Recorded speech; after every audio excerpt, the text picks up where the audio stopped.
We are here in Appleton on the eve of the annual Red Smith Banquet here at the Red Lion Paper Valley Hotel downtown. And I'm sitting across from somebody who really, for Wisconsin sports fans, shouldn't need any introduction at all, but I will still do it. Mr. Sidney Moncrief, thank you so much for taking time to come out and talk with us this evening. You are being honored tonight by receiving the Nice Guy Award. So let's hit on that first and your involvement in tonight's banquet. I'm really excited about the award. Red Smith, as you know, has done so much for this community in the last 55 years, just about as long as I've been alive. And to me, being nice, smiling, being agreeable, being pleasant to people is something that was part of my makeup from the time I was a child growing up, from my coaches to my parents to my relatives to people around me. And it's really a good trait to have, and it's a great award. It's a great award. I don't take it for granted that some people say nice, Mr. Nice award, but that's to me pretty substantial. Let's talk a little bit as well in regards to the event and its purposes, which are really to give back to, to sports programs around the area, youth sports through scholarships, and the importance of that, being an athlete yourself and having to be able to experience as much as you did through sports. Oh yes, sports is life, just like the fine arts is life, and the ability to play music is life, and literacy is life. It impacts so many people in so many critical ways, and it teaches you good life skills. When you play sports on a team, as you know, you learn teamwork, you learn how to be very responsible, you learn how to have a positive attitude. There's so many good attributes that goes along with sports, and when it's done the right way, at an early age, it has a lasting impact on someone's life. I got the privilege, really, to see you out and about earlier today at one of our middle schools here in town, doing something that very obviously has become a passion of yours off the court, and that is talking to kids about the importance of diversity and acceptance, and to pair that with your Nice Guy Award that you're receiving tonight. One of the things that you spoke to those kids this morning that I heard and stuck with me was your mention of traveling the world and being a sports figure and going to all these different countries, and yet the one thing that was universal was... What's the smile? Smile, absolutely. I don't care where you go, a frown and a smile is universal, and that smile just opens up so many different doors. I didn't tell the story this morning about going to China for my first prospecting opportunity, and I was meeting with the head of a steel company, and we had this huge dinner, all this wine and food, and I couldn't speak the language, but I smiled a lot, and I was nice a lot. That got me a contract for a number of years. Even though the language barrier was there, they understood smile and they understood being nice. It was very obvious as well, watching you interact with those middle school students, Sidney, how much that means to you and how much it means to you to get that message to this next generation coming up. It's really funny because we have the same passion with adults. We just feel that the young generation, they have so much to offer, they're passionate, they certainly have more information on hand, and guess what? They're willing and they want to learn new things. We just have to feed it to them the right way. And the group this morning was phenomenal, just their energy and their personalities and their quest for knowledge. Well, it's certainly obviously a privilege to them, and it's it's really a wonderful reflection on yourself that you would take the time to give back in that way. So I thank you for doing that. I know you have another stop that you're making tomorrow before you leave town. Yes, as well. we do. We have a stop in Kimberly. Yes. Yeah, got it right. Yeah, you did get it right. Kimberly, my wife Hall, and I want to pay my wife. She's such a big part of my team, and you notice how well we work together. She has an educational background, and it allows me to freelance a little bit more. And we're going to have about 90 kids tomorrow at Kimberly from, I think, 3 or 4 different schools. We're ecstatic about having that opportunity. And I did get to see her in action as well, and she's got game when it comes to working with those kids. Yes. She certainly does.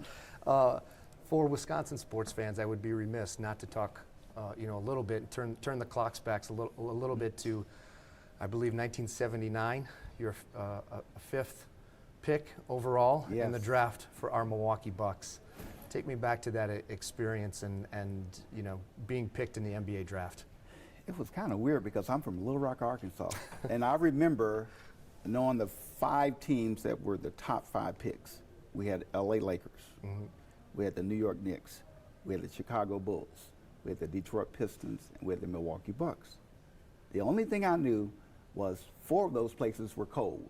And I wasn't going to LA because Magic was going to LA. Yeah. And I remember going to the old encyclopedia because I didn't know anything about Milwaukee, and looking up Milwaukee and doing a little bit of mini research and learn a lot about the city, the history of the city and the diversity.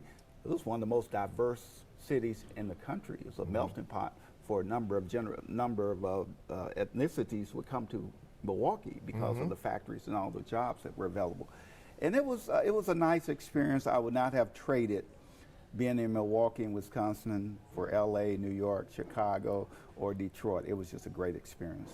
Well, you obviously came to Milwaukee as well and left an impact, becoming not only an all-star for our team, but ending up an NBA all-star as well. Talk to me a little bit about that team, that time frame, great players that you took the court with. It was easy. We had a coaching staff that was second to none. The fans were hungry. The Bucks had just won in 1971. They had won the NBA title, and they wanted another title. We had a small venue. It was sold out every ball game. And the key was we were a team. And we talk about diversity and inclusion. Sports creates that environment. And the Milwaukee Bucks, between the team, the fans, and the front office, we were a perfect model for how diversity and inclusion should look. I know I spoke a little bit with you about this off camera, but growing up, I did not end up with a basketball career. I unfortunately knew very early on that was not the sport for me. But my brothers and I, as we grew up, and I'm one of 8, and I've got five brothers, and we would love to go to the school in town. The rims were a little bit lower, so my older brothers over Would 6 they dunk? over 6 feet could dunk. Would they tear the goal, bend the No, goal? we were respectful still, but we had some fun. But we would always pick our personalities, our NBA personalities from the day, and almost guaranteed between our group of neighborhood players, somebody was picking to be Sidney Moncrief, somebody was picking to be Marcus Johnson, somebody was picking to be Julius Erving. Talk to me about that, just that time period in the NBA as a whole.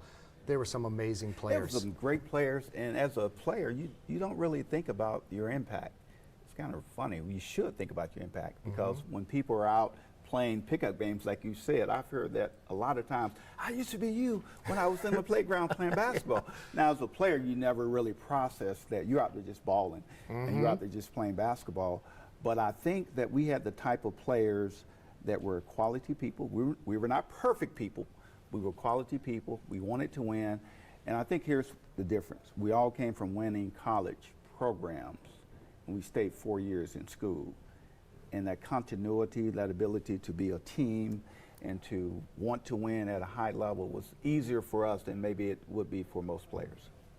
I know I mentioned to you as well in light of this interview being scheduled, my brothers did reach out to me, and one brother in particular sent me a photo that I told you I wanted to share with you of one of his all-time Sports Illustrated covers, and that is February 22nd, 1978. You don't have the date on there. Is that right? I'd have to look. February 22nd, 1978. I've signed so many copies. But it is high on the Hogs is the title. Sidney Moncrief of number 2 Arkansas. Is that a moment in a college career and playing for a team like Arkansas when you say, okay, maybe I've arrived?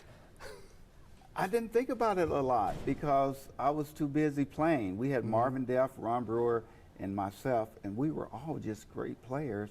We didn't know who would be on the cover. Matter of fact, when that photograph was taken, I had a knee injury. And I tell people, the grimace you see on my face is not intensity, it's pain. Because when I went up for that dunk, my knee gave out. and the joint got, a nerve got stuck in the joint. I remember saying, oh, I might miss this shot. I might miss this dunk. I need to at least make it. Yeah. And the photographer, he was down below, and the angle that he took, it looked like I was really jumping, but it was not one of my better efforts. I can assure you of that. Just looked that way. Yeah. Well, again, certainly your, the efforts both on the court and off the court are making an impact. Sidney, I thank you for taking time to talk with us here tonight. Yes. And congratulations again Thank tonight. you very much. Appreciate it. Go Bucks. Appreciate it. And Appreciate I guess go Packers, right? Yes. Yeah, we'll that's take right. it. We'll take it, We'll sir. take it. Thank you so All much. right.